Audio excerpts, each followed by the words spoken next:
Viral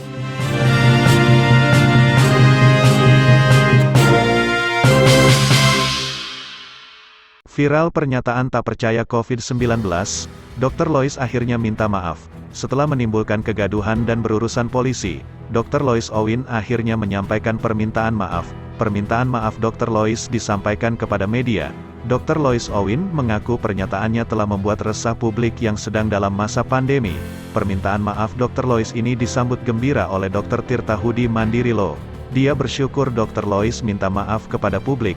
Dalam postingannya di akun media sosial, Dr. Tirta menyambut baik permintaan maaf dari Dr. Lois atas pernyataan kontroversialnya sejak akhir tahun lalu sampai kini dia dibekuk kepolisian.